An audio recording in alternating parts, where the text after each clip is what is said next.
Hola gente, ¿cómo andan?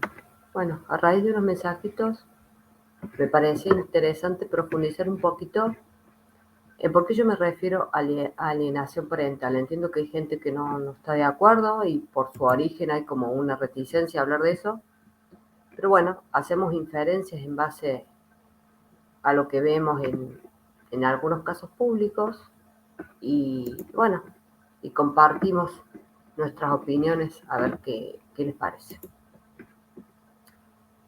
Cuando yo este, leo algunos posteos de Rocío Flores, como este caso, mi ejemplo a seguir, teniéndote a ti, me sobra el resto, te quiero papá. Hay como siempre un doble mensaje, ¿no? Destinado a que otros vean algo. Y la verdad que, y no, ojalá no sigas este ejemplo. La verdad que ojalá que no. Ojalá que no tengas el ejemplo de, o no ejerzas una maternidad insultando al otro progenitor en medios televisivos, porque mis hijos han pasado muy mal en casa de su madre. Nunca he tenido apoyo de Rocío en la educación de mis hijos. Rocío le dijo a mi hija, no soy tu madre, olvídate de mí. Eh, Rocío ha querido tender puentes con su madre y se lo pusieron muy difíciles. Sí, puede ser que pegando quiso tender puentes, es como una cuestión, o sea, con la impunidad que el señor se sienta frente a una cámara a mentir. Y demás publicaciones que he hecho. Y no, ojalá que no sigas ese ejemplo. Un padre que destruye al otro progenitor nunca es ejemplo. Un padre que dice que él luchó por la custodia compartida miente, porque el señor se hizo varias presentaciones pidiendo la modificación de medidas y una custodia unilateral, así que no. Y cuando yo veo a una joven que dice, no eres mi madre es la mujer de mi padre, tú dabas patada a tu barriga cuando estaba embarazada de David. Tengo ganas de partirte la cara. Mi padre tenía razón. Eres una maltratadora psíquica. A esta casa no me trae ni la policía, ni el COAS, ni tu padre, ni tu madre que están bajo tierra. La misma chica relata que el padre tenía razón, o sea, el padre ha sembrado el odio hacia el otro progenitor. ¿Y cuál es la actitud de un padre ante la denuncia y la condena de una hija a hechos tan graves de violencia? ¿Qué haría un padre? Un buen padre allanaría espacios para revincular a esa familia. No lo negaría. Según el artículo 1 de la ley 24.270 del Código Penal argentino, es un delito obstaculizar la relación entre el menor y el otro progenitor. Brasil es uno de los países con ordenamiento jurídico mejor planteado de la alienación parental. Como toda intromisión en la formación psicológica del menor, influenciado por uno de los progenitores o por quien tenga la custodia y vigilancia del niño o adolescente mediante el uso de tácticas para romper esa relación. Es un delito. La licenciada Sandra Budi explica, bueno, precisamente eso, que al ser una alienación el fundamento del síndrome, que ya dijimos, no estamos hablando de síndrome, no estamos hablando de patología, estamos hablando de una conducta de un progenitor y cómo manipula a sus hijos. Es un fenómeno que es mencionado en los últimos años con mayor frecuencia en los informes de consultores técnicos y peritos y también en las resoluciones de los jueces. La alienación parental es una forma de violencia familiar invisible, ocultada e inobservada. No se ejerce a través de maltrato físico, utiliza la violencia psíquica, que es aceptada, provoca la certeza de que nadie ni nada va a impedirla y cuenta con la aprobación y la progresiva adhesión y participación activa de los menores alienados. Los hijos son progresivamente alienados. El sometimiento como destino se transforma en una encerrona trágica. Cualquier intento de rebeldía dejaría a la persona ante un destino ineludible, perder a su progenie. La familia pasa a convertirse en una secta. Quien cuestiona sus fundamentos queda excluido. La violencia visible es muy grave, muy riesgosa para la víctima más expuesta, pero la callada es solo posible de abordar cuando su falso equilibrio se rompe. No es posible que éste se sostenga indefinidamente y su debut jurídico acontece mayoritariamente cuando ya es complicado detener el daño sufrido por las verdaderas víctimas, los menores, respecto al progenitor repudiado. Esto es lo que pasó en esta familia. Los informes hablaron de esto. Los informes dijeron que los hijos eran manipulados. Solamente me refiero a la hija porque el hijo, por su condición, por su cuadro clínico, no puede comprender lo que es la manipulación. Por supuesto que ha ido a repetir un discurso, pero diciendo que él repetía un discurso. Entonces me parece que hay que tener en cuenta que los informes ya hablaron de esto. El alienador no constituye una familia, sino que recluta fanáticos, los cuales utiliza para repudiar y destruir al otro. Él es el más alienado y se cree por su propia incapacidad de vincularse superior, pero como no puede atentar contra el conjunto social, se apodera de sus hijos, ¿no? Y con estos hijos realiza un abuso de poder. Otra psicóloga, García Bernabé, refiere a cuando los hijos son manipulados por un cónyuge para odiar al otro. ¿Conoces esos progenitores alienantes que no quieren ayuda psicológica y se niegan a hacerlo? Y cuando van impiden que el profesional conozca el interés real del otro progenitor, niegan la ayuda emocional al hijo en común. ¿Para qué lo hacen? Para ocultar sus verdaderas motivaciones y el verdadero maltrato al que están sometidos a sus hijos, manipulándoles para que lleguen a odiarlos. Hay padres que aman a sus hijos, los respetan y educan desde el amor, que llegan a juicios acusados por falsas denuncias y ven como su hijo es manipulado por el otro progenitor para odiarles. Es desgarrador. Existe. No me queda más remedio que confirmar lo que conozco de primera mano. No puedo ni quiero callar. El silencio les da poder del miedo. Y los niños tienen derecho a no ser manipulados para poder mantener una buena relación desde el amor, no desde el odio, es decir, desde el apego seguro con ambos progenitores. Los hijos que reciben amor por sus dos padres tras una ruptura familiar no se ven expuestos a este tipo de maltrato familiar. Entre las necesidades de los hijos, una es que no dañen la imagen del otro progenitor. Y yo me pregunto, este padre, ¿qué hizo ante la condena de una hija?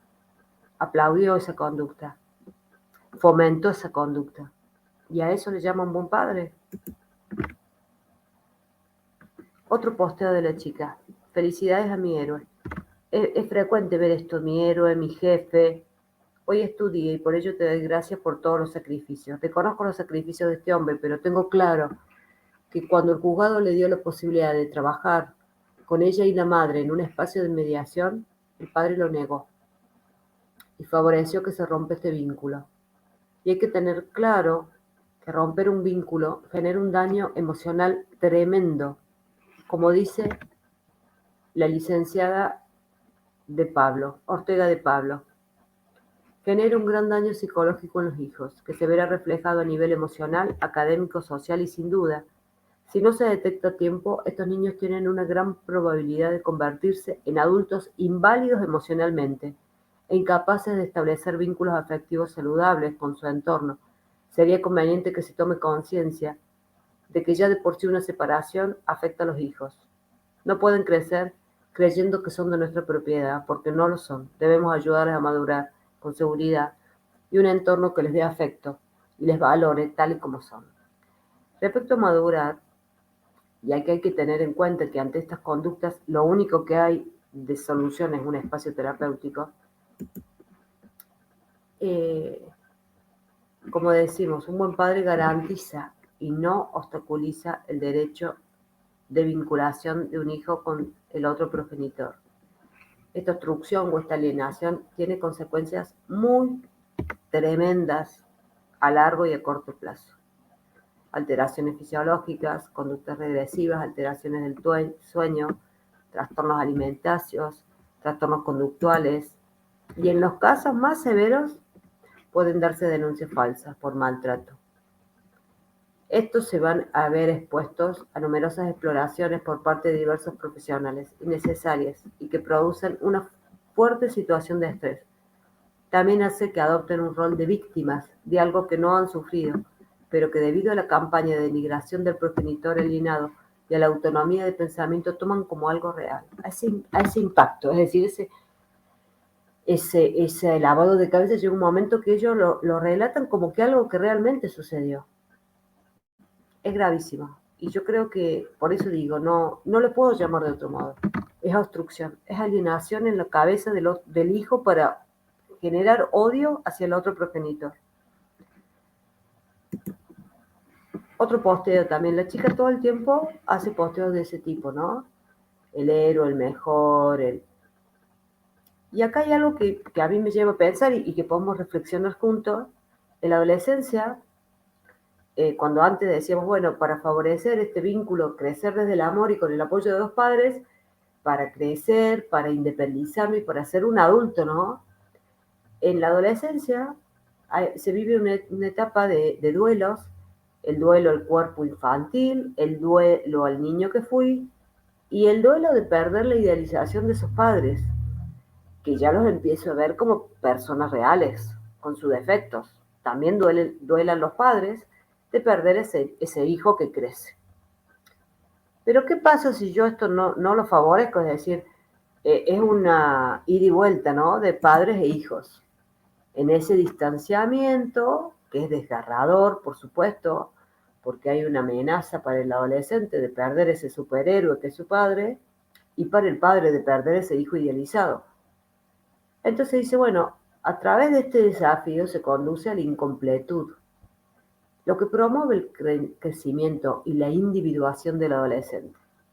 Pero cuando eso no pasa, hay un desgaste con los padres, deteniendo una pseudo individuación porque quedan anclados en una alianza, ¿no? Que no es saludable. Las condiciones para lograr esa desidealización de los padres se produce después que se van transitando estas batallas que hablábamos, ¿no? Estos duelos.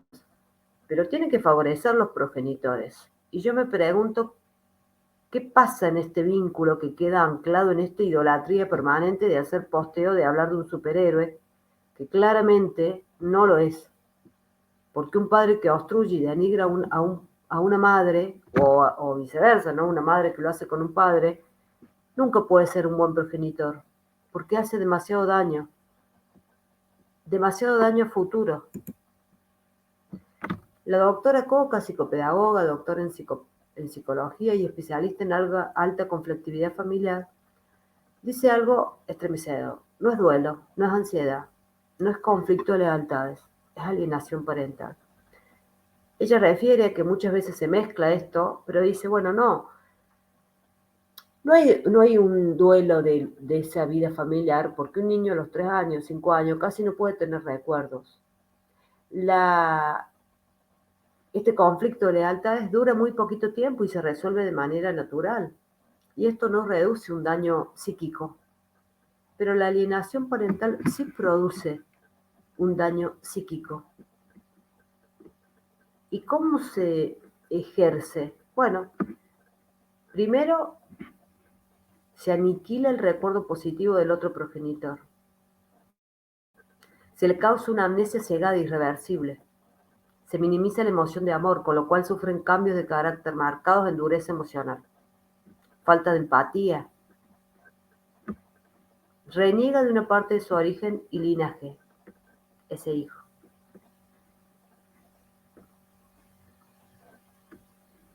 El siguiente paso es alejar a los menores de ese maltrato con la opción de cambio de custodias o suspensión temporal, porque bueno, ya tienen todo un hijo que ya sabe ese discurso no aprendido. ¿Y qué tiene que hacer el jugador? Y lo más fácil sería, como fue este caso, le pega a la madre y se imposibilita el vínculo. Y no, porque en ese modo realmente se perfecciona todo este plan, ¿no? Es el día donde ya saben que no se iban a volver a ver y que se rompió para siempre el vínculo con la madre. Cuando yo veo en distintos espacios en redes sociales que plantean por qué no ve la hija, los padres perdonan a los hijos, que van a la cárcel, bueno, sí, es probable que muchos hijos cometan conductas delictivas. Yo siempre digo que a veces incluso son minutos de estupidez, porque he tenido causa de hijos que roban, no sé, un probador, un perfume probador, y realmente eso no podemos decir, ay, son unos delincuentes, unos ladrones, porque a veces son conductos menores, ¿no? Incluso un ladrón, acá no estamos hablando de un delincuente común, estamos hablando de una persona que odia a su progenitora, que le ha dicho barbaridades, y que las únicas veces que habló de puentes, a mi modo de verlo, ha sido estratégico para que la madre parara un documental.